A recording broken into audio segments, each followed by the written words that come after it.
The Uinta Brewing Company out of Salt Lake City has been brewing craft beer since 1993. The brewery makes just 6 seasonal brews a year, including the Pumpkin Ale. But can this beer quench your pumpkin beer thirst? Find out now on Two Dudes Reviews.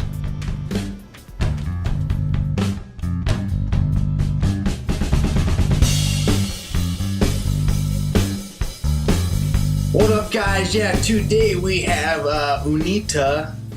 We have a pumpkin ale, so hopefully I get the pronunciation of the actual brewery correct. At the beginning of this video, it is brewed. I'm trying to think where in the world is this actually from? Salt Lake City, Utah. So it's a Utah pumpkin ale. We're gonna get right into it. Again, I'm moving like in the next week, and so all my glasses are gone. Well, I've packed them all. Apparently, I hadn't packed this Michelangelo Ninja Turtles glass. Of course, the more you wash it, the more the green comes off. So, in like another month, this will be clear too. But all right, let's get into the review and get into the smell. That's definitely got a pumpkin in there. I can't tell if it's going to be that super artificial pumpkin, you know what I'm saying? Where sometimes it gets to like that like Walmart pumpkin candle, where it almost like it's like too sugary. I can't tell if we're going to get to that, but I like that it's got a strong pumpkin, so you definitely get that right off the bat. There's like a cinnamon sugar kind of thing going on.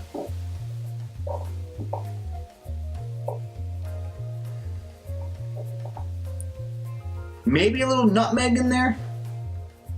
Or clove? I always get which one. Maybe it's clove. I'm thinking clove, I think. It almost smells like you're really starting to get on the verge of a Christmas seasonal beer, but it's they hold out one ingredient and they put the pumpkin in instead.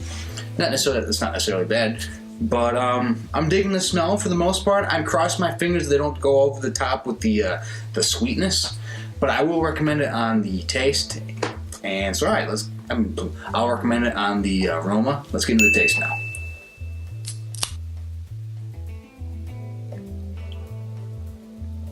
All right.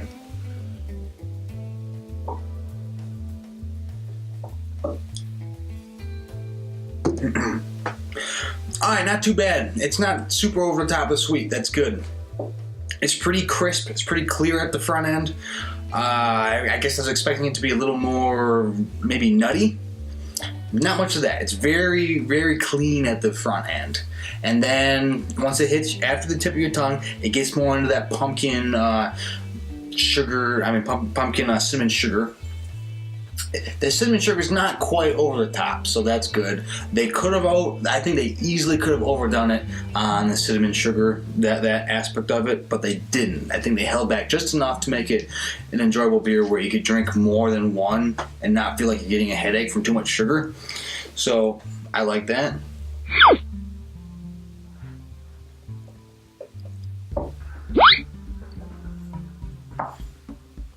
But yeah, it is a surprisingly clean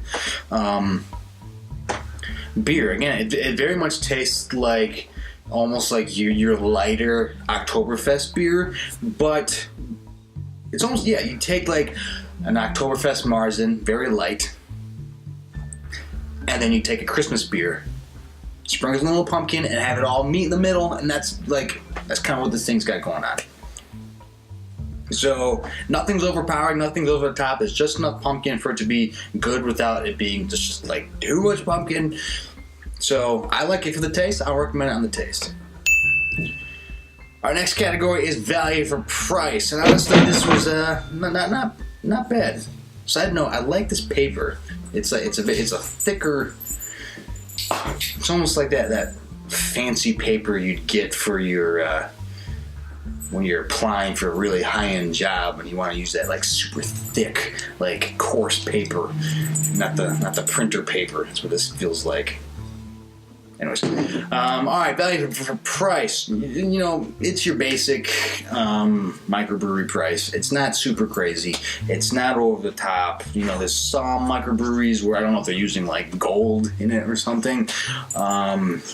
Where some of those beers are really expensive for, you know, you're like, why is this that expensive? This isn't that bad.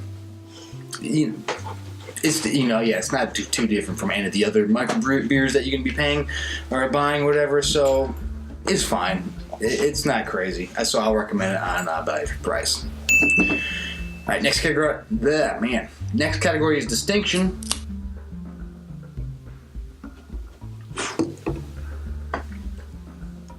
I mean, it's pumpkin beer. But, I mean, it's a pumpkin beer. It doesn't go over the top with the pumpkin. It doesn't taste super artificially sweetened pumpkin. Like, it's not a Leinenkugel pumpkin shandy where, like, you get in a cavity because there's so much sugar in it. So, it works for me. It's a pumpkin, but I think it's towards the better end of the pumpkin beer spectrum. There's a lot of that just don't work. So this for me is if I was going to get a pumpkin beer and I saw like a whole bunch on at the bar and this was there, I'd have no problem going for it. So yeah, I'll recommend it on distinction. It's distinct enough as a pumpkin beer, but there's only so much you can do. And I think there's a nice merging of different styles, so I'll go for that. Next category is drinkability, and absolutely I will recommend it for drinkability because it does have that lighter, cleaner aspect to it that you're not always going to get a lot of. I mean, it's this time of year in that October, November span where you're starting to get into the heavier beers where it's harder to drink. You got to slow down. It's a darker beer. This is, I mean, it's a lighter brown ale. It's clean at the front, so it's easier to drink, and it's not super sweet. Some of those super sweet things get a little challenging to drink, you know, just pound through. So yes, this one is actually very, very, very drinkable. So I'll recommend it on that. All right, last category is would I buy it again? And yeah, I think I would. I mean, I don't do too many repeats for pumpkin beers because there's only so much time that you have with them. You know, I feel like the fall seasonal beers, they just kind of boom, boom, boom, boom, boom. They come out you do not have a lot of time. Like, I think every other seasonal beer you have a couple months with. Like when we get to the winter, Christmas seasonal beers, we're going to have a couple of months with that. They start coming out probably the end of October, beginning of November, and you have those for 2 to 3 months before you start seeing the spring beers coming out in like February. And then your spring beers last a decent amount. You'll get your occasional, like, I mean, they'll sprinkle in some like St. Patrick's Day beer. Here's our Mexican beer. But for the most part, the seasonal beers kind of last 2 or 3 months. The fall time beer, you don't have that much time with. I mean, you have your fall seasonals, you have your pumpkin beers, you have your Oktoberfest. You have a lot of different kinds of beers in that very small window. So I don't have a lot of time to just like keep on buying the same pumpkin beer. But if I'm at a bar and I don't like the other options and I feel like a pumpkin beer and I see this on tap, sure thing, I get it again.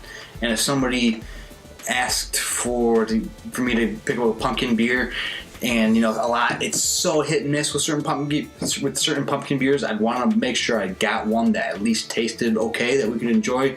Sure thing, do it again. So I will recommend it, and I might get it again, but I would have no problem getting it again. So all right, that is the review for Uinta. Uinta. I don't know. Maybe I don't know how I'm supposed to say it right now, but yeah, I think it is a good beer. It knows what it is. It knows that it's just a pumpkin ale. It's not trying to be anything super crazy, but it does it well.